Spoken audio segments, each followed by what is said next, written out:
In today's video, we're diving into the post-World War II economic boom. This was a time when optimism ran high. Babies were being born at record rates. Suburbs expanded and televisions flickered to life in nearly every home. However, not everyone shared in the economic dream. Some communities were left behind and racial and economic inequalities persisted. So, how did the US economy explode into unprecedented growth after the devastation of a global war? Well, that's what we're going to look at today. Let's get started.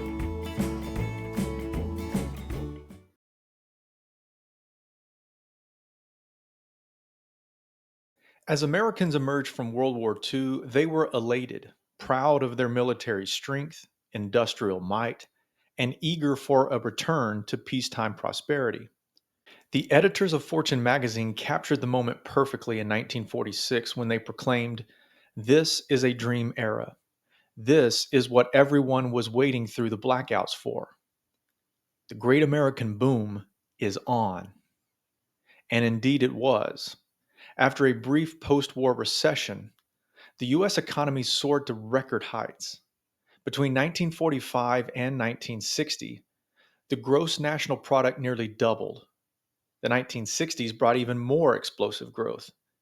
By 1970, with only 6% of the world's population, the United States was producing and consuming two-thirds of the world's goods. Unemployment, well, it hit an all-time low of just 2.9% in January of 1953. This was an economic miracle, but it wasn't magic. Several key forces drove this transformation. First were federal expenditures. Government spending had already skyrocketed during World War II, pulling the nation out of the Great Depression.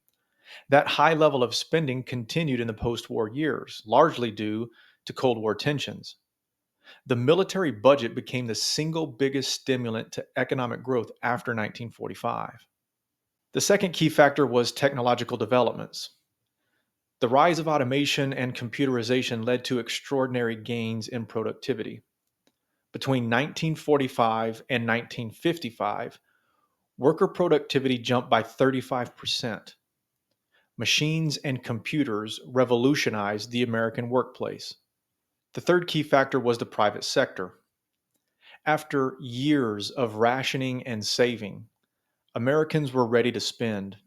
They had socked away over $100 billion during the war and were now hungry to buy cars, homes, and consumer goods. The resulting purchasing frenzy unleashed a wave of economic energy that rippled through every single industry.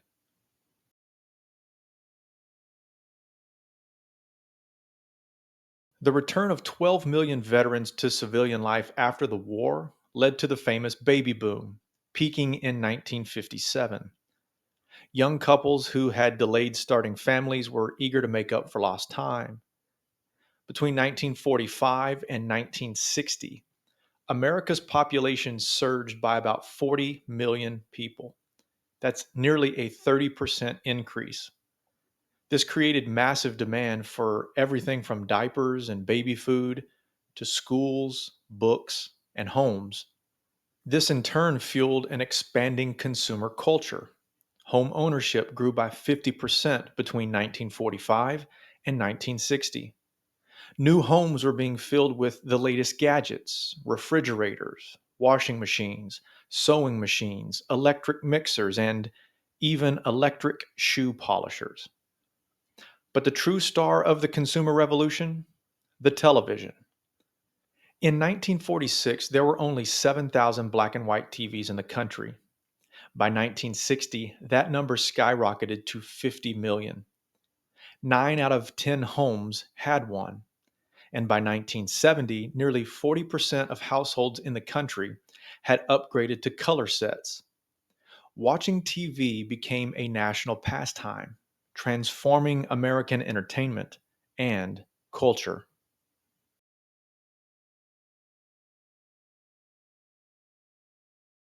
As consumer goods and higher education became more accessible, a new migration began. this time not to the frontier of the West, but to the suburbs. The post war housing boom fueled this shift. One of the earliest and most famous suburban developments was Levittown, New York, where homes were built in just 27 steps using assembly line techniques. These cookie cutter houses were affordable, efficient, and ideal for young families. And they required something else: cars. Car ownership more than doubled after the war, rising from 28.2 million in 1945 to 61 million in 1960. By then, 77% of households had at least one car. Congress helped the suburban movement by passing the Interstate Highway Act of 1956, funding 48,000 miles of new roads to connect cities and to spread the suburban sprawl. The migration also had a regional pattern. Millions moved to the Sun Belt, a vast arc stretching from the Carolinas all the way to California. This region became a booming political and economic force by the 1970s.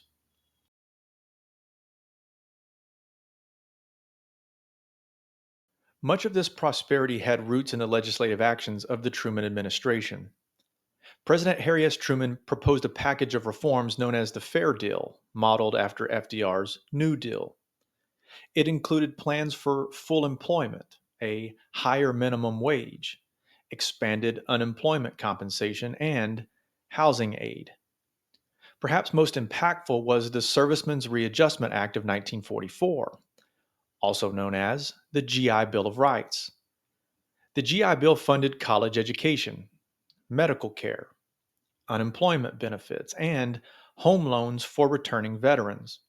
It was a game changer, opening college and home ownership to millions who had never dreamed of such opportunities before.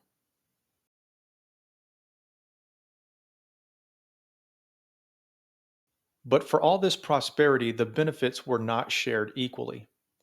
Mexican immigrants recruited through the Braqueros system during the war continued to labor under harsh conditions on massive farms, often called factories in the fields. These workers were denied basic benefits and rights. And though poverty had declined from the highs of the Great Depression, it had not disappeared.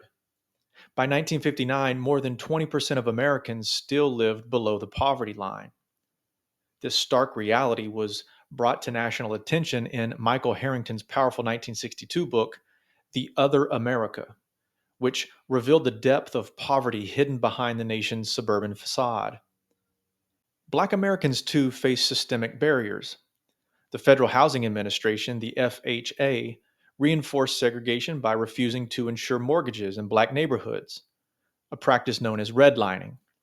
At the same time, the FHA subsidized new suburban developments for whites only, explicitly requiring that homes not be sold to black families.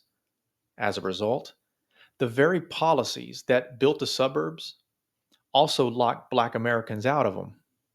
The post war economic boom transformed the United States into a global superpower and created a consumer paradise for millions.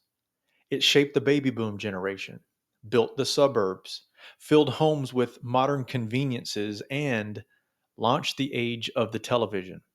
Yet, beneath the surface of prosperity, inequality and injustice endured. From agricultural laborers to segregated neighborhoods, from rural poverty to systemic exclusion. Understanding both sides of this era, the boom and the barriers, gives us a clearer picture of America's journey in the mid 20th century. That's all the time we have for today. Thanks for joining me. We'll see you next time.